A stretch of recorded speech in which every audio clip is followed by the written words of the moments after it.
Hello दोस्तों, welcome to the analysis video. हम कल क्या ट्रेड प्लान कर सकते हैं वो डिस्कस कर लेते हैं। बैंक निफ्टी के चार्ट को देख लेते हैं। यहाँ मार्केट जो है साइडवेज एक रेंज बाउंड मार्केट होने की कोशिश कर रहा है। यहाँ पर ये देखिए, थोड़ा सा बड़ा टाइम फ्रेम कर लेता हूँ मैं, 5 मिनट का।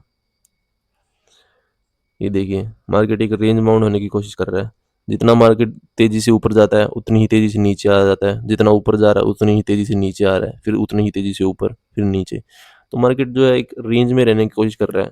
तो हम एक चीज़ कर सकते हैं, जब तक इस रेंज का या तो ब्रेकआउट नहीं होता है या ब्रेकडाउन नहीं होता है, तो अगर मार्केट हमें ऊपर मिल रहा है तो हम यहाँ पर सेलिंग कर सकते हैं, सेलिंग का ट्रेड फाइंड आउट कर सकते हैं। और हमें नीचे मिल रहा है तो हम यहाँ पर बाइंग का ट्रेड फाइंड आउट कर सकते हैं। ये हम कर सकते हैं साइकोलॉजी के हिसाब से। तो अब चार्ट क्या कह रहा है वो हम देख लेते हैं। जो आज का जो चार्ट बना है वो क्या कह रहा है। हमें एक रेंज तो मिल गई है कि हमें इस रेंज में ही काम करना पड़ेगा जब तक ब्रेकडाउन या फिर ब्रेकआउट नहीं होता है। तो आज का जो चार्ट कह रहा है वो हम देख लेते हैं। आज मार्केट सेलिंग करके गया, चार्ट में सेलिंग हुई।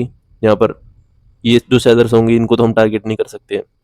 और यहाँ पर जो क्लोजिंग के नीचे जो सेलर्स आए होंगे उनको मार्केट जो है रिट्रेसमेंट करके निकाल चुका है। तो ऊपर वाले प्रॉफिट में होंगे उनको हम टारगेट नहीं करेंगे।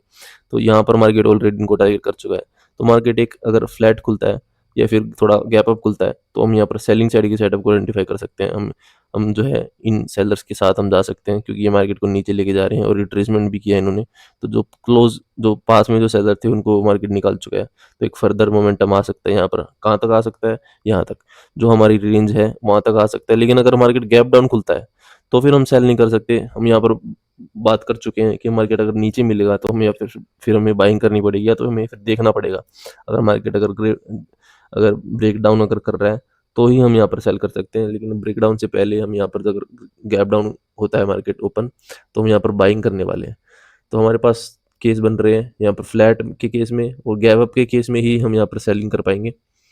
एक सेकेंड। यहाँ पर अगर फ्लैट खुलता है और गैप अप खुलता है तो ही हम यहाँ पर सेलिंग करने वाले हैं। और यहाँ पर अगर गैप डाउन खुलता है मार्केट ठीक ठाक, अगर गैप डाउन खुलता है हमारे पास, अगर रेंज नहीं होती नीचे की, तो फिर हम यहाँ पर जो है बाइंग कर सकते हैं। वो चार्ट के हिसाब से हम बाइंग करेंगे, चार्ट जैसा बनेगा उसके हिसाब से। अभी हम यहाँ पर कोई प्लान नहीं बना सकते। अभी हम सिर्फ गैप फ्लैट के केस में और गैप अप के केस में यहाँ पर जो है सेलिंग का प्लान कर सकते हैं। तो सेंसेक्स के चार्ट को देख लेते हैं। सेंसेक्स का चार्ट भी यहाँ पर जो है रेंज रेंज बाउंड ही हो रहा है। जितनी सेलिंग हो रही है उतनी बाइंग हो रही है, उतनी फिर सेलिंग हो जाती है, फिर उतनी ही बाइंग हो जाती है। तो मार्केट ऊपर ऊपर मिल रहा है तो हमें नीचे की ट्रेड लेनी पड़ेगी, और अगर नीचे मिल रहा है तो ऊपर की ट्रेड लेनी पड़ेगी। अभी यहाँ पर मार्केट बीच में है, तो बीच में है मार्केट। तो हम जो चार्ट बन रहा है उसकी साइकोलॉजी तो हमने समझ ली कि मार्केट इस रेंज में काम करने की कोशिश कर रही है। लेकिन जो आज का चार्ट क्या कह रहा है, यहाँ पर चार्ट आज का ये कह रहा है कि मार्केट रिट्रेसमेंट करता हुआ मार्केट नीचे जा रहा है। तो यहाँ पर अगर सेलर्स आए होंगे तो उन सेलर्स को मार्केट जो है रिट्रेसमेंट करके निकाल चुका है। और ऊपर वाले सेलर्स को हमें टारगेट करने की ज़रूरत है नहीं, क्योंकि वो प्रॉफिट में होंगे। तो जैसे ही मार्केट गैप अप होता है या फिर फ्लैट खुलता है तो हम मार्केट के साथ चल सकते हैं, सेलिंग साइड के सेटअप को आइडेंटिफाई कर सकते हैं। और यहाँ पर थोड़ी रेंज भी है हमारे पास। यहाँ पर अगर मार्केट थोड़ा सा गैप डाउन भी खुलता है तो यहाँ पर राउंड नंबर भी है। तो हम थोड़ा सा सेलिंग, जब तक इस रेंज के पास नहीं जाते हम, तब तक हम यहाँ पर सेलिंग कर सकते हैं। तो सेलिंग के साइड के सेटअप को आइडेंटिफाई हम यहाँ पर कर सकते हैं। तो निफ्टी के चार्ट को देख लेते हैं। निफ्टी का चार्ट भी सेम ही बन रहा है। तो हम मार्केट के साथ ही चलेंगे फ्लैट के केस में और गैप अप के केस में। और यहाँ पर जो है मार्केट के पास रेंज भी है निफ्टी के चार्ट में। बैंक निफ्टी में फिर भी कम रेंज है, लेकिन निफ्टी और सेंसेक्स में काफ़ी रेंज है।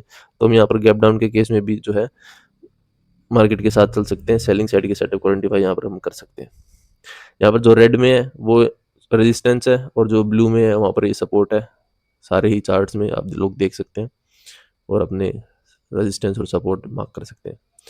तो आज के लिए इतना ही। ध्यान रखिए, मिलते हैं हम लाइव सेशन में।